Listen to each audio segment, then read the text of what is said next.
Let's read this question. So this question says, two nuclei P and Q have equal number of atoms at t is equal to 0 and their half-lives are 3 hours and 9 hours respectively. Compare the rate of disintegration after 18 hours from the start. ठीक है, starting से 18 our बाद उनका rate of disintegration. Rate of disintegration यानी कि आपका activity कहलाता है। क्या कहलाता है? एक्टिविटी। ठीक है, तो बच्चों इस क्वेश्चन का की कॉन्सेप्ट आप क्या लिख सकते हैं? एक्टिविटी लिख लीजिए। क्या लिख लीजिए? एक्टिविटी ऑफ द सैंपल लिख लीजिए। ठीक है, एक्टिविटी लिख लीजिए। ठीक है, एक्टिविटी क्या होता है आपका? dn/dt, rate of disintegration. ये आपका माइनस साइन भी आता है यहाँ पर। ठीक है, या फिर आप इसको ऐसे लिख लेते हैं, mod of A equal to dn/dt। Activity हम सिंपली पॉजिटिव भी कंसिडर कर लेते हैं, इसलिए इसमें मॉड खुद ही आ जाता है। ठीक है, तो इसके लिए आपको वरी नहीं करना है। ऑलराइट, मैं इसलिए माइनस साइन इसलिए लगा रहा हूँ क्योंकि देखिए डीएन क्या होता है आपका? नेगेटिव होता है। ठीक है, और नेगेटिव नेगेटिव पॉजिटिव, क्योंकि देखिए न्यूक्लियर घट रहे हैं तो डीएन तो आपका नेगेटिव ही आएगा ना। तो यहाँ से लिख सकते हैं इसको। अब बोलेगा two nuclear P and Q have equal number of atoms at T is equal to 0। Initially देखिए ये आपका पी सैंपल है, ये आपका क्यू सैंपल है।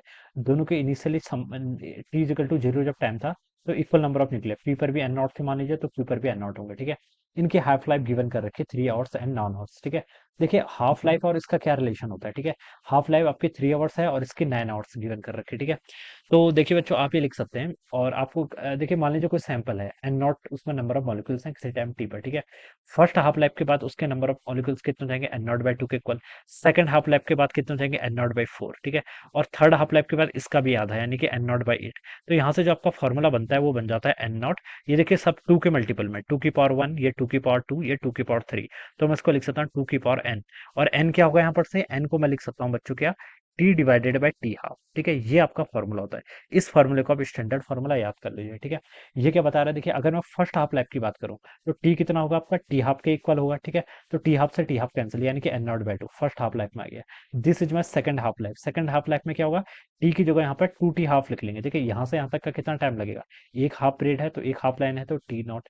यहाँ से यहाँ तक कितना हो जाएगा आपका? टू टाइम्स टी हाफ हो जाएगा। ठीक है, यहाँ से यहाँ तक कितना हो जाएगा आपका? Three times T half. ठीक है, तो ये आपका टाइम है। टाइम आप यहाँ पर पुट करते रहिए तो two to the power three eight, तो ये आ जाएगा। वैसे यहाँ पर आपका 16 आ जाएगा। ऐसे चलता रहता है। ठीक है, तो ये फॉर्मूला आपको याद करना है। ठीक है, तो देखिए आप क्या लिख सकते हैं? एन इजिकल टू कितना लिख सकते हैं? N naught divided by two to the power T divided by T half. ठीक है, ये आपका स्टैंडर्ड फॉर्मूला, बस ये फॉर्मूला याद होना चाहिए। अब बोल रखा है देखिए हाफ लाइफ आपको गिवन करके कितने? 3 आवर्स एंड 9 आवर्स। ठीक है, पहले सैंपल की बात करते हैं, चलिए। ठीक है, पहले में देखिए आपका रेट ऑफ डिसइंटीग्रेशन बताना है ना, तो एक्टिविटी देखिए किसके इक्वल होती है आपकी? लैम्डा टाइम्स एन के इक्वल होती है। ये एक्टिविटी का फॉर्मूला है। डीएन/dt आपका लैम्डा टाइम्स एन के इक्वल होता है। ठीक है, लैम्डा क्या आपकी? लैम्डा आपका क्या है? लैम्डा आपका ये आपका डिसइंटीग्रेशन रेट कहलाते हैं, इसको डिसइंटीग्रेशन कहते हैं। ठीक है, डिसइंटीग्रेशन कांस्टेंट लैम्डा होता है। एन क्या है? एन आपके नंबर ऑफ मॉलिक्यूल्स है।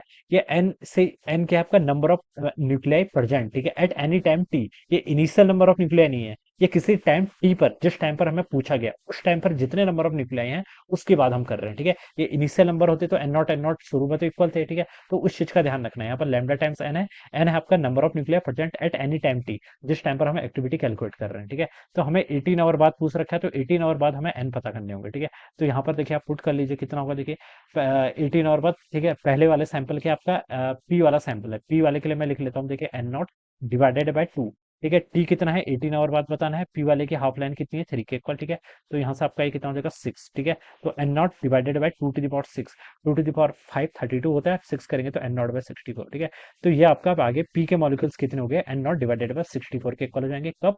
जब आपका 18 आवर कंप्लीट हो जाएगा। ठीक है, सेम मैं एन क्यू के लिए भी बता सकता हूँ। एन क्यू देखिए कितना होगा? N naught divided by two to the power, कितना टाइम बाद बताने? 18। इसकी हाफ लाइन कितनी? 9 आवर। ठीक है, तो कितना होगा? 9 से ये 2, तो ये हो जाएगा आपका एन नॉट बाई फोर। ठीक है, तो बता सकता हूँ कि 18 आवर बाद पी के तो एन नॉट बाई 64 न्यूक्लियाई बचेंगे और क्यू के कितने बचेंगे? N naught by four. ठीक है, तो अब ये आपको यहाँ पर से पता चल गया। ठीक है, बस अब आप इसमें वैल्यू पुट कर लीजिए। आपको क्या बताना है? डिसइंटीग्रेशन रेट का कंपेयर बताना है ना, इनको मतलब रेशियो बताना है आपको। ठीक है, यानी कि आपको a activity of P divided by activity of Q, इसकी वैल्यू बतानी है। ठीक है, लैम्डा देखिए पी का लैम्डा कितना है?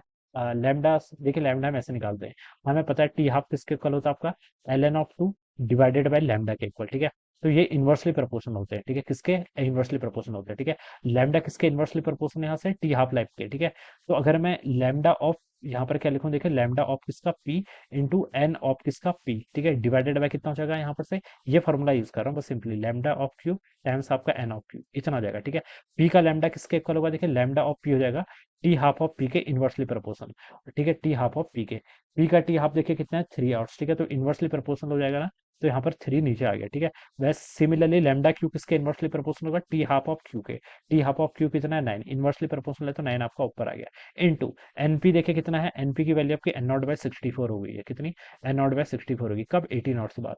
और क्यू की कितनी है आपकी, एन नॉट बाई 4 है, ठीक है। तो यहाँ पर से इतना जाएगा, तो इसको हम सॉल्व करेंगे तो आपका 1/16 टाइम्स हो जाएगा, कितना, 1/16 आ जाएगा, ठीक है। तो मैं इसके यहाँ पर से 1/16 लिख लेता हूँ।